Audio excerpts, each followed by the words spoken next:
Bonjour à tous. Très mauvaise passe pour Emmanuel Macron. J'ai envie de dire que rien ne va plus pour lui. Vous allez voir des exemples très concrets. Tout ce qu'il tente, tout le monde comprend tout de suite que c'est de la communication. Personne ne s'y prête. Grosse tuile qui vient de l'international, des États-Unis. Je crois que vous savez à quoi je fais référence, mais on va en parler ensemble dans ces conditions, puisqu'il est un maillon essentiel du problème. Pas du tout le seul.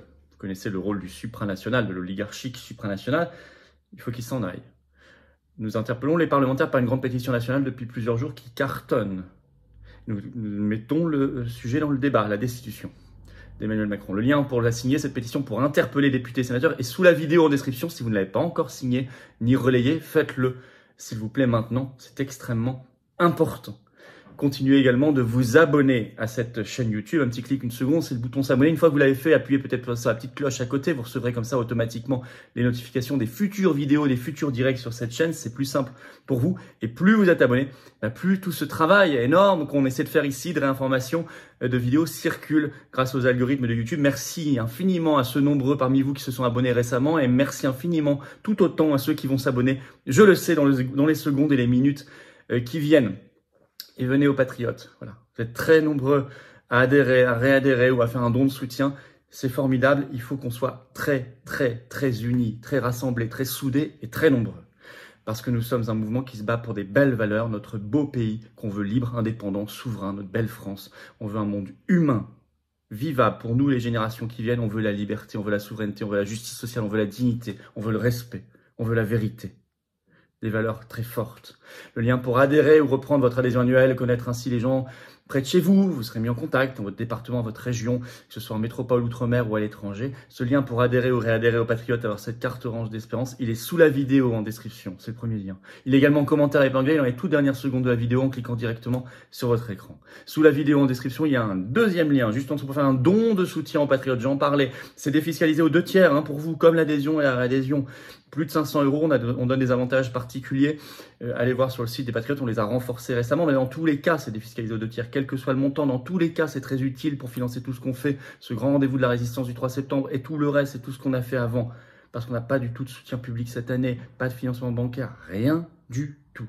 Bravo donc aux donateurs, aux réadhérents également. Bienvenue aux nouveaux Patriotes, aux nouveaux résistants. Alors, Macron, rien ne va plus pour lui.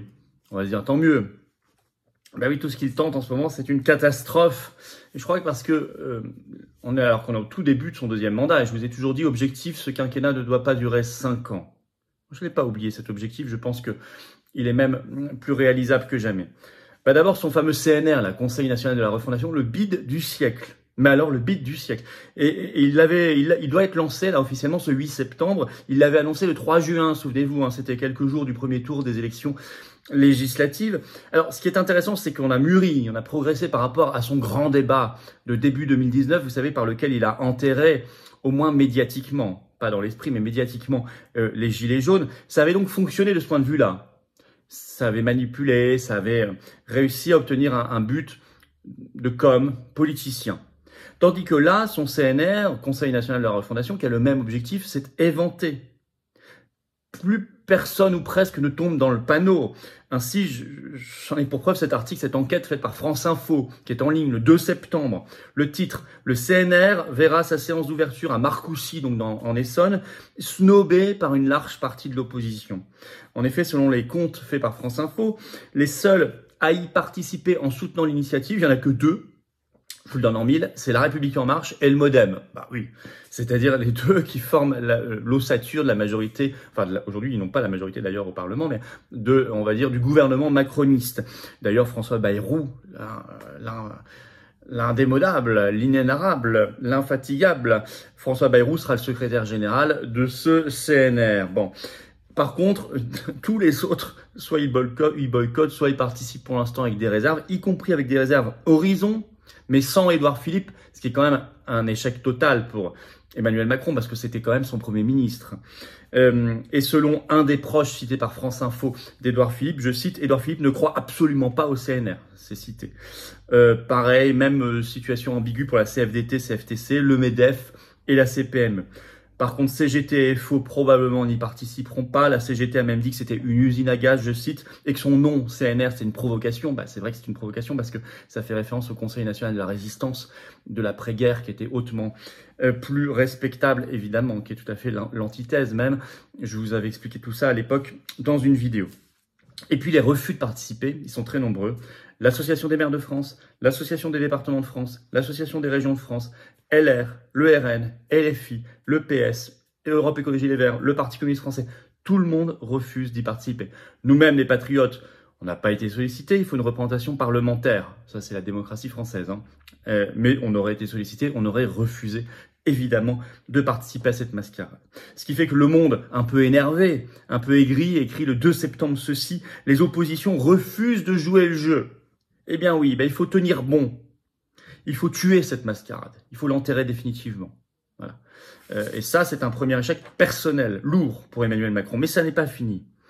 Dans le même temps, il y a quand même un gros problème avec son conseil de défense énergétique, qui nous fait penser au conseil de défense sanitaire qui ont eu lieu sur le Covid. Ça ne passe plus. On peut dire que nous, résistants, on y a joué un rôle considérable là-dedans, parce qu'on a alerté l'opinion publique sur à coups de pétitions, de vidéos, d'informations, de débats, sur l'arnaque, le scandale de ces conseils de défense. Le premier a eu lieu ce 2 septembre, Conseil de défense énergétique. Selon le site Euractiv, article du 2 septembre aussi, je cite, le premier Conseil de défense énergétique sous le feu des critiques de l'opposition.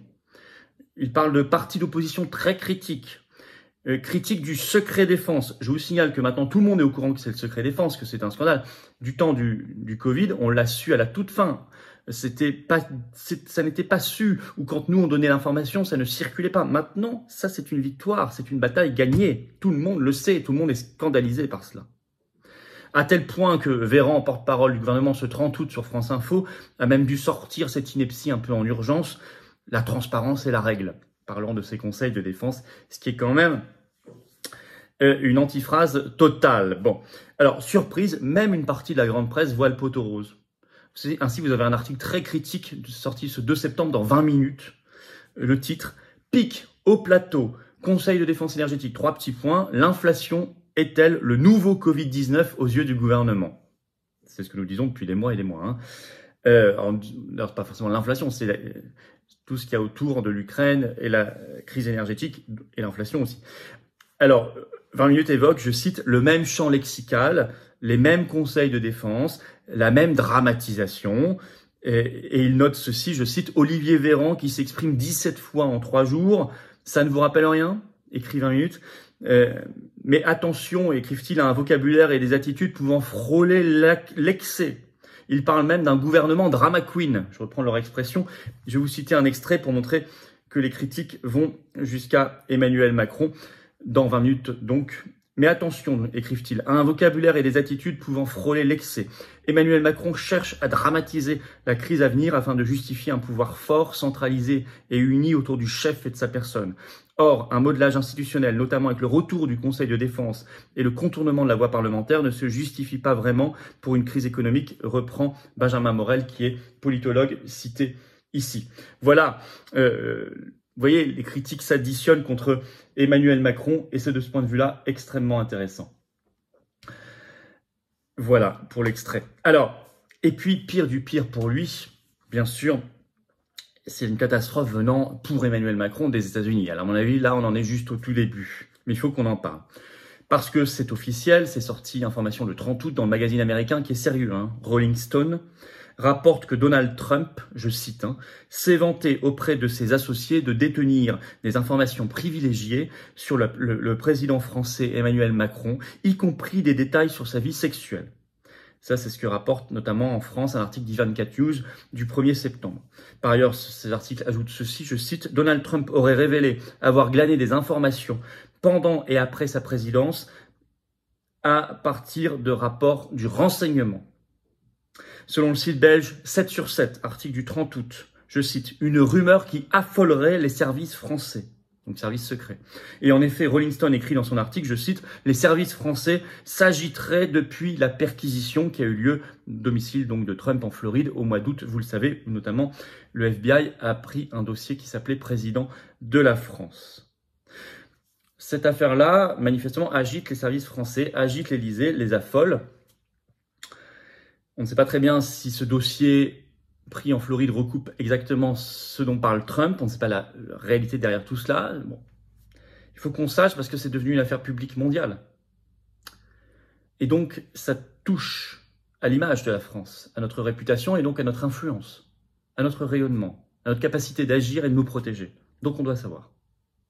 Il y a des procédures en cours au Congrès américain pour savoir tout ça, pour avoir la transparence, la publication des éléments. On verra à suivre. En tout cas, je vous tiendrai évidemment informé. Dans tous les cas, Emmanuel Macron est affaibli par toutes ces déconvenues-là que je viens de citer, très récentes, qui s'additionnent, nationales et internationales. Tant mieux.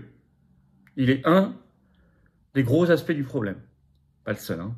Mais il faut donc continuer l'œuvre de vérité et de réinformation, qui est essentielle, qui fait tomber, vous voyez, des arguments qui n'étaient pas audibles il y a 6 mois le deviennent fortement aujourd'hui parce qu'il y a eu tout ce travail. Il faut le continuer, le poursuivre, l'accélérer. Notamment obtenir ces motions de censure et cette destitution. Pétition vis-à-vis des parlementaires en ce sens. Sous la vidéo en description, signez-la, relayez-la si vous ne l'avez pas encore fait. Dans tous les cas, abonnez-vous à cette chaîne YouTube également pour faire circuler la vérité et l'information. Un petit clic, s'abonner, un quart de seconde, c'est gratuit, bien sûr. Vous êtes les bienvenus. Merci infiniment à ceux qui se sont abonnés. Merci à ceux qui vont le faire dans les secondes qui viennent. Vous permettez une meilleure visibilité pour tout ce travail. Venez aux patriotes. Voilà, venez vous battre avec moi, à mes côtés, et moi je me bats à vos côtés. Et on se bat ensemble, pour nous, les enfants, les petits-enfants, tout le monde. Et nos ancêtres qui nous ont précédés, qui nous ont légué un pays qu'on n'a pas le droit de détruire, ou de laisser détruire.